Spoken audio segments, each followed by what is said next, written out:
For centuries before the medieval period, and for centuries afterward, human beings in all parts of the world used a variety of methods to preserve foods for later consumption. Europeans in the Middle Ages were no exception. A society that was largely agrarian would be keenly aware of the need to store up provisions against the ominous threats of famine, drought, and warfare. The possibility of disaster wasn't the only motive for preserving food. Dried, smoked, pickled, honeyed, and salted foods had their own particular flavors, and many recipes survive detailing how to prepare foods that have been stored with these methods. Preserved foods were also much easier for the sailor, soldier, merchant, or pilgrim to transport. For fruits and vegetables to be enjoyed out of season, they had to be preserved, and in some regions, a particular foodstuff could only be enjoyed in its preserved form because it didn't grow or wasn't raised nearby. Virtually any kind of food could be preserved. How it was done depended on what type of food it was and whether a particular effect was desired. Here are some of the methods of food preservation used in medieval Europe. Drying foods to preserve them today, we understand that moisture allows for the rapid microbiological growth of bacteria, which is present in all fresh foods and which causes them to decay. But it isn't necessary to understand the chemical process involved in order to observe that food that is wet and left in the open will quickly start to smell and attract bugs. So it should come as no surprise that one of the oldest methods of preserving foods known to man is that of drying it. Drying was used to preserve all sorts of foods. Grains like rye and wheat were dried in the sun or air before being stored in a dry place. Fruits were sun-dried in warmer climes and oven-dried in cooler regions.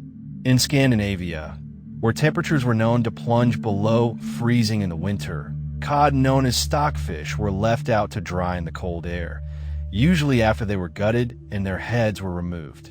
Meat could also be preserved through drying, usually after cutting it into thin strips and lightly salting it.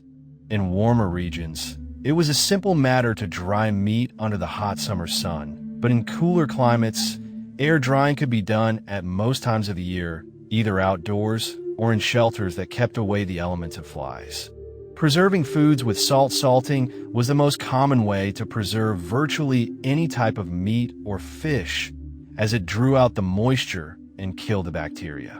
Vegetables might be preserved with dry salt as well, though pickling was more common. Salt was also used in conjunction with other methods of preservation, such as drying and smoking. One method of salting meat involved pressing dry salt into pieces of meat, then layering the pieces in a container like a keg with dry salt completely surrounding each piece. If meat was preserved this way in cold weather, which slowed down the decomposition while the salt had time to take effect, it could last for years. Vegetables were also preserved by layering them in salt and placing them in a sealable container, such as an earthenware crock. Another way to preserve food with salt was to soak it in a salt brine. While not as effective a long-term method of preservation as packing in dry salt, it served very well to keep food edible through a season or two. Salt brines were also part of the pickling process. Whatever method of salt preservation was used, the first thing a cook did when he got ready to prepare the salted food for consumption was soaking it in fresh water to remove as much of the salt as possible. Some cooks were more conscientious than others when it came to this step, which could take several trips to the well for fresh water. And it was next to impossible to remove all the salt, no matter how much soaking was done. Many recipes took this saltiness into account, and some were designed specifically to counteract or complement the salt flavor.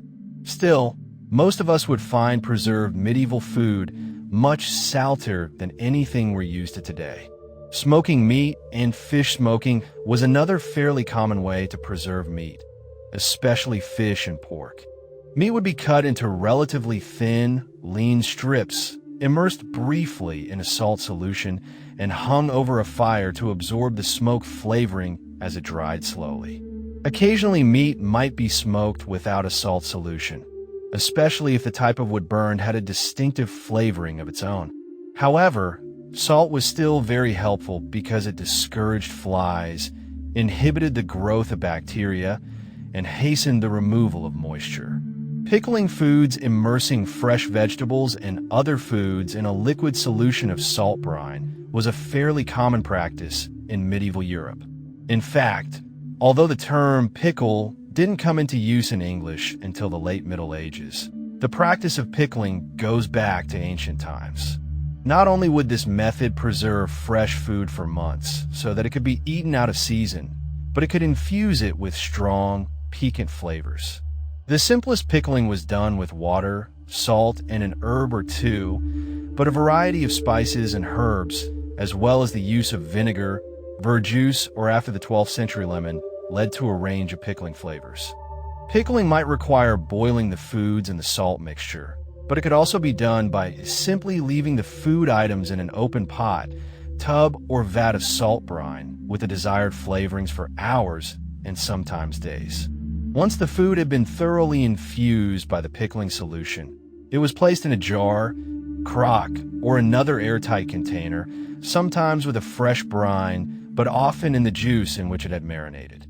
Confits, although the term confit has come to refer to virtually any food that has been immersed in a substance for preservation and, today, can sometimes refer to a type of fruit preserve. In the Middle Ages, confits were potted meat. Confits were most usually, but not solely, made from fowl or pork. Fatty fowl like goose were particularly suitable.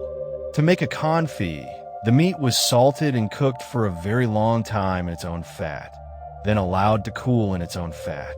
It was then sealed up in its own fat, of course, and stored in a cool place where it could last for months. Confits should not be confused with comfits, which were sugar-coated nuts and seeds eaten at the end of a banquet to freshen the breath and aid the digestion. Sweet preserved fruits were often dried, but a far more tasty method of preserving them past their season was to seal them up in honey. Occasionally, they might be boiled in a sugar mixture, but sugar was an expensive import, so only the cooks of the wealthiest families were likely to use it. Honey had been used as a preservative for thousands of years, and it wasn't limited to preserving fruit. Meats were also stored in honey on occasion. Fermentation, most methods of preserving food, involve stopping or slowing down the process of decay. Fermentation accelerated it. The most common product of fermentation was alcohol. Wine was fermented from grapes, mead from honey, beer from grain wine, and mead could keep for months, but beer had to be drunk fairly quickly. Cider was fermented from apples, and the Anglo-Saxons made a drink called perry from fermented pears. Cheese is also a product of fermentation. Cow's milk could be used, but the milk from sheep and goats was a more common source for cheese in the Middle Ages. Freezing and cooling the weather of the greater part of Europe throughout much of the Middle Ages was rather temperate. In fact, there is often some discussion of the medieval warm period overlapping the end of the early Middle Ages and the beginning of High Medieval Europe. The exact dates depend on who you consult. So freezing was not an obvious method of preserving foods. However, most areas of Europe did see snowy winters, and freezing was at times a viable option, especially in northern regions. In castles and large homes with cellars, an underground room could be used to keep foods packed in winter ice through the cooler spring months and into the summer. In the long, frigid Scandinavian winters, an underground room wasn't necessary. Supplying an ice room with ice was a labor-intensive and sometimes travel-intensive business, so it was not particularly common. But it wasn't completely unknown either. More common was the use of underground rooms to keep foods cool, the all-important last step of most of the above preservation methods. Thank you for watching. Please subscribe for more videos.